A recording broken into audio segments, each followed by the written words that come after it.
प्राणी जगत chapter continue करते हैं। आज पहला टॉपिक इसका हमने पढ़ लिया था कि वर्गीकरण के आधार क्या हैं, किस तरह से जंतुओं को वर्गीकृत किया जाता है, किन लक्षणों के आधार पर। अब हम अपने नेक्स्ट टॉपिक पे आते हैं जिसमें हमें प्राणियों का वर्गीकरण पढ़ना है, क्लासिफिकेशन ऑफ एनिमल्स, जिसमें हम संघ भाई संघ एक एक संघ को डिस्कस करेंगे। और इसमें आपको ये ध्यान रखना है, आपके सिलेबस में जो है हमें केवल प्रत्येक संघ का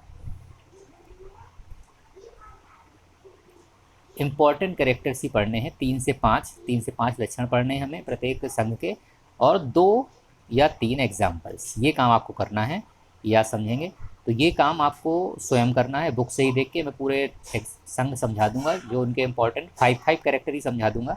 आप चाहें 3 से 5 के बीच लिख सकते हैं। 3 तो लिखने हैं, मैक्सिमम 5 से ज़्यादा नहीं लिखने हैं लक्षण, और स्टेप बाई पॉइंट वाइज लिखने हैं। 1 2 3 4 5 बुक में पूरा पैराग्राफ है, उसमें से आपको अपने आप छांटने हैं 1 2 3 4 5। वो मैं समझा दूंगा कौन कौन से इंपॉर्टेंट पॉइंट्स हैं। साथ ही प्रत्येक के 2-3 एग्जाम्पल भी लिखने हैं कि उस संघ में कौन से प्राणी आते हैं, और उनमें से किसी एक का भी, बुक में कई एक संघ के 2-2 3-3 डायग्राम बने हुए हैं, चित्र बने हुए हैं। आपको उनमें से प्रत्येक संघ का केवल एक ही डायग्राम बनाना है अपनी पसंद के अनुसार, जो आपको आसान और ईजी लगे। तो हम अब इसको देखते हैं। संघ पॉरीफेरा ये पहला संघ है जो हमको स्टडी करना है। उससे पहले हम ये चार्ट देख लेते हैं जिसमें जंतुओं को किस प्रकार से वर्गीकृत किया गया है, यह दिखाया गया है। तो आप सभी जानते हैं बहुकशेरुकी जंतु हैं, बहुकोशिकीय जंतु हैं सारे, मल्टीसेलुलर। एक कोशिकीय जंतु संघ प्रोटोजोआ में आते हैं, वो हमने पढ़ लिया था जब हमने प्रोटिस्टा जगत पढ़ा था। बहुकोशिकीय सारे एनिमेलिया जंतु एनिमेलिया ही कहलाते हैं। तो इनकी बॉडी में मैंने बताया है अभी नेक्स्ट टॉपिक जो हमने पढ़ा था इससे पिछला प्रीवियस टॉपिक, कोशिकीय स्तर का संगठन ये किसमें मिलता है? पॉरीफेरा में। ऊतक अंग ऑब्लिक अंग, तो इसके 3 क्राइटेरिया ये थे शारीरिक संगठन के। सम्मिति 2 प्रकार की होती है, अरी और द्विपार्श्वी। तो अरी सम्मिति के आधार पर फिर 2-3 संघ आपको पढ़ने हैं। नाइडेरिया इसी को सिलेंट्रेटा भी कहते हैं, टिनोफोरा 2 पढ़ने हैं। और द्विपार्श्वी सम्मिति में 3 तरह की गुहा बताई थी मैंने, आगुही, कूटगुही और जिनमें वास्तविक होती यानी सीलोम। प्लेटीहेल्मिन्थीज आगुही होते हैं, एस्केल्मिन्थीज कूटगुही होते हैं, और बाकी के जो बचे संघ हैं वे सारे के सारे सत्यगुही होते हैं यानी कि सीलोमेट होते हैं। तो सबसे पहले हम स्टार्ट करते हैं संघ पॉरीफेरा। तो संघ पॉरीफेरा ये 2 शब्दों से मिलकर बना है, पोरस प्लस फेरस। पोरस का मतलब होता है छिद्रित, यानी जिनकी बॉडी में छोटे छोटे छिद्र हों, और फेरस माने होता है बॉडी। ऐसे प्राणी जिनकी बॉडी छिद्रित होती है यानी छिद्र वाली होती है, वे सारे प्राणी पॉरीफेरा में आते हैं। तो जैसे देख पा रहे हैं ये फिगर देखें आप ध्यान से, ये साइकन है, दूसरा ये यू स्पॉन्जिया है, और ये स्पॉन्जिला है। इन सभी की बॉडी में छोटे छोटे छिद्र दिखाई दे रहे हैं। तो इसीलिए इस संघ का जो नामकरण है वह पॉरीफेरा नाम से किया गया है, क्योंकि पोरस प्लस फेरस, छिद्रित बॉडी वाले यानी छिद्रयुक्त शरीर वाले। तो ये इनका सबसे इंपॉर्टेंट लक्षण यही हो गया। अब ये छिद्र होते क्यों हैं? तो ये छोटे छोटे जो छिद्र होते हैं ये कहलाते हैं ऑस्टिया, क्योंकि अधिकांश प्राणी इस संघ के जो होते हैं वो जलीय होते हैं, वो भी अधिकांश समुद्री होते हैं यानी मैराइन, समुद्री जल में पाए जाने वाले होते हैं। तो ये सारे लक्षण आपको ऐसी पॉइंट वाइज लिख लेते हैं, समुद्री होते हैं इन। और इस संघ के जो प्राणी होते हैं उन्हें स्पंज कहते हैं। इनकी जो बॉडी में सिमेट्रिक होती नहीं, असममित होते हैं, बहुकोशिकीय होते हैं, और इनका शरीर कोशिकीय संगठन किस प्रकार का है? कोशिकीय स्तर का, यानी ऊतक इनमें नहीं होते। तो ये छोटे छोटे छिद्र होते हैं, ये कहलाते हैं ऑस्टिया, जिनके द्वारा शरीर जल में प्रवेश करता है। ये सारे छोटे छोटे छिद्र दिखाई दे रहे हैं। और जो मुख पे ये बड़ा सा जो छिद्र होता है इसे कहते हैं ऑस्कुलम।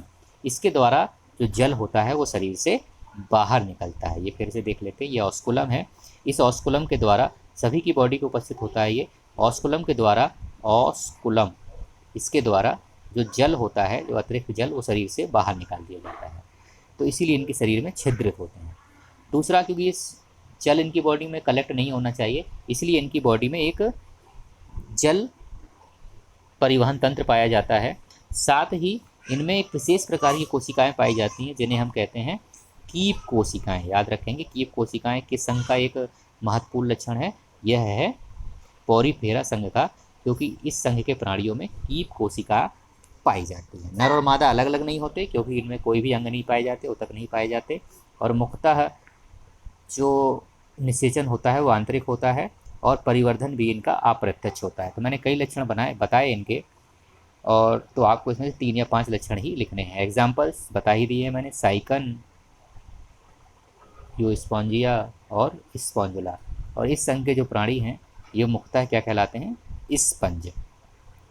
इसके बाद हम दूसरे संघ की बात करते हैं, और दूसरा जो महत्वपूर्ण संघ है वह होता है सीलेंट्रेटा।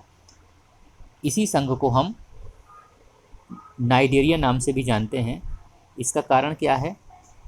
सीलेंट्रेटा का नाम भी है क्योंकि इनमें सीलेंट्रॉन नामक गुहा पाई जाती है। सीलेंट्रॉन नाम की एक कैविटी गुहा पाई जाती है, जिस कारण ये सीलेंट्रेटा संघ के प्राणी कहलाते हैं। और नाइडेरिया क्यों कहलाते हैं?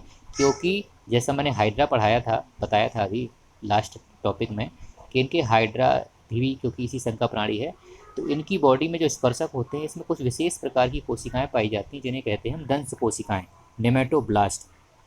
इस कारण से नेमेटोब्लास्ट के उपस्थित होने के कारण नेमेटोसिस्ट भी कहते हैं इनको, जिस कारण से ये नाइडेरिया संघ के प्राणी भी कहलाते हैं। दंश कोशिका पाए जाने के कारण नाइडोब्लास्ट भी या नेमेटोब्लास्ट भी कहते हैं। और ये जो दंश कोशिकाएं या नाइडोब्लास्ट या नेमेटोब्लास्ट होती हैं, ये स्पर्शकों पर या शरीर में अन्य स्थानों पर भी पाई जाती हैं, और यह शिकार करने के कार्य में आती हैं, रक्षा करने के काम में आती हैं। यह इनका सबसे महत्वपूर्ण लक्षण है। दूसरा सबसे महत्वपूर्ण लक्षण इनकी बात करें, बताया मैंने, इनकी बॉडी में एक बहुत बड़ी गुहा पाई जाती है जिसे हम सीलेंट्रॉन कहते हैं, या जठर संवहनी गुहा, या गैस्ट्रोवेस्कुलर कैविटी भी कहते हैं। ये प्राणी आप देख रहे हैं इस संघ के, बहुत सुंदर से प्राणी होते हैं, और ये भी अधिकांशतः समुद्री होते हैं। ये पहला आपको दिखाई दे रहा है, ये ऑरेलिया है, ये ऑरेलिया ही है दोनों, और इसमें दोनों रूप दिखाए गए हैं क्योंकि इसमें 2 रूप होते हैं इनका शरीर के, पॉलिप और मेड्यूसा। ध्यान समझेंगे, पॉलिप और मेड्यूसा। तो जो ऊपर वाला रूप है ये मेड्यूसा है और ये पॉलिप है, ये इनके रूपों के नाम है। इसी तरह यहाँ पे यह इसका मेड्यूसा है और यह पॉलिप रूप है। वैसे ये समुद्री एनीमोन है, या इसे एडमेसिया भी कहते हैं। समुद्री पंखा, समुद्री एनीमोन, फाइसेलिया, ये सभी भी इसी संघ के प्राणी होते हैं। और इनकी बात करें, कुछ इस संघ के सदस्यों में कैल्शियम का डिपोजिशन हो जाता है, जिसके कारण ये कैल्शियम कार्बोनेट का इनका कंकाल हो जाता है, और ये प्राणी कहलाते हैं फिर कोरल कहलाते हैं। ये प्रवाल भित्ति कहते हैं इसमें। तो ये कोरल कई ग्रेट कोरल रीफ का नाम से, ग्रेट कोरल रीफ का नाम सुना होगा भूगोल में अगर आपने पढ़ा हो।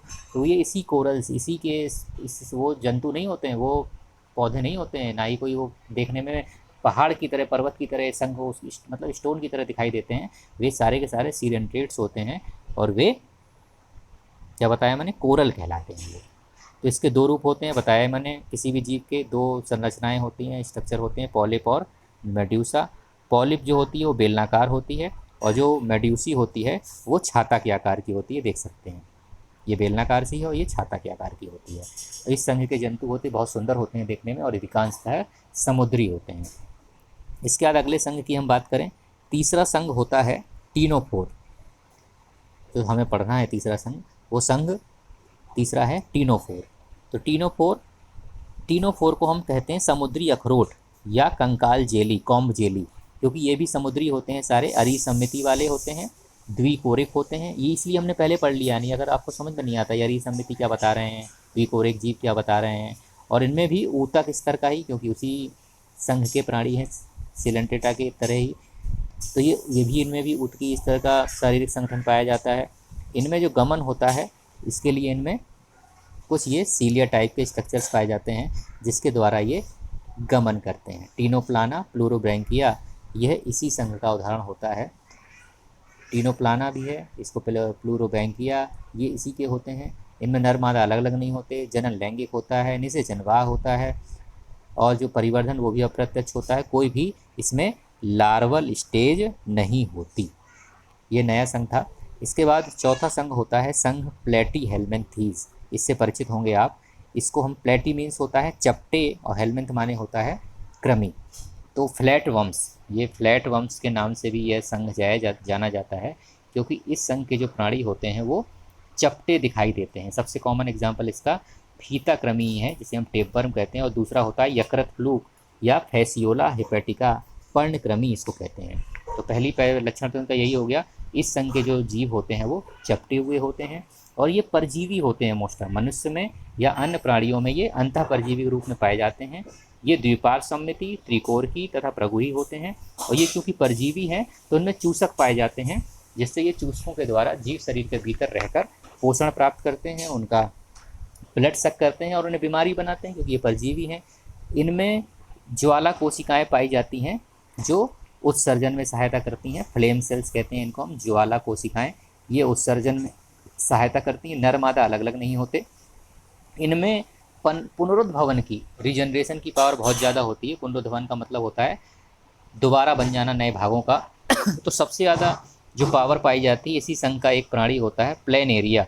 इसमें बहुत ज़्यादा पावर पाई जाती है रीजनरेशन की। तो इसमें क्या होता है कि जब अगर ये सपोज करें ये प्लेनेरिया है तो इसको हम जितने भागों में भी काट देंगे और प्रत्येक भाग एक नए जीव में डेवलप हो जाएगा।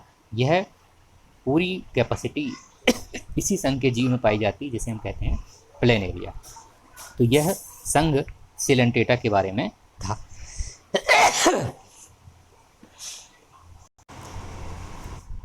इसके बाद अगला संघ है संघ एस्केलमेंथीज या गोलकृमि। जिस प्रकार से प्लेटीहेल्मिन्थीज के प्राणी चपटे कृमि कहलाते हैं, इस संघ के प्राणी राउंड वर्म्स, क्योंकि अनुप्रस्थ काट में ये गोलाकार होते हैं, इन्हें गोलकृमि कहते हैं। ये भी मुक्तजीवी, जलीय या स्थलीय तथा ये भी परजीवी होते हैं पौधे एवं जंतुओं में। इनमें भी द्विपार्श्वीय सम्मिति है, त्रिकोरकी हैं, कूटगुहिक प्राणी हैं और इनका शरीर संगठन का जो लेवल है वो अंगतंत्रीय होता है। इनमें अंगतंत्र पाए जाते हैं। एग्जाम्पल की बात करें तो इसके कॉमन एग्जाम्पल है एस्केरिस। जब प्रैक्टिकल्स होंगे आपको दिखाई जाएंगे। इसकी खासियत क्या होती है एस्केरिस की, इसके पहचान बहुत आसान होती है। इसको नर और मादा, क्योंकि इसमें नर और मादा अलग अलग होते हैं। ये पहले प्राणी हैं, अभी जो हमने पढ़े नर मादा अलग अलग हैं। तो यह इसका नर होता है और यह मादा लंबी होती है। ध्यान से समझेंगे, मादा लंबी होती है, नर छोटा होता है। तो नर को कैसे पहचानेंगे, इसका जो अंतिम सिरा हुआ होता है मुड़ा हुआ होता है। ये देख रहे हैं, ये मुड़ा हुआ है। So it is male. और मादा जो होती है वह नर से लंबी होती है और इसका अंतिम सिरा इसकी भांति मुड़ा हुआ नहीं होता। इनमें भी आहार नाल पूर्ण होती है। इनमें उत्सर्जन के लिए उत्सर्जन रंध्र पाए जाते हैं। नर और मादा अलग अलग हैं, जैसे कि बता दिया, मेल फीमेल अलग अलग होते हैं। और जो मादा होती है नर से बड़ी होती है। निषेचन आंतरिक होता है। इसके एग्जाम्पल एस्केरिस जान लिया। एक वूचरेरिया होता है जो फाइलेरिया फैलाता है, और एंकाइलोस्टोमा होता है जिसे हम हुक वर्म कहते हैं, क्योंकि हुक की तरह दिखाई देता है। हुक वर्म कहते हैं एंकाइलोस्टोमा। यह संघ एस्केलमेंथीज के प्राणी हैं, यानी गोलकृमि। इनकी आकृति गोल होती है, सो ये एस्केलमेंथीज कहलाते हैं।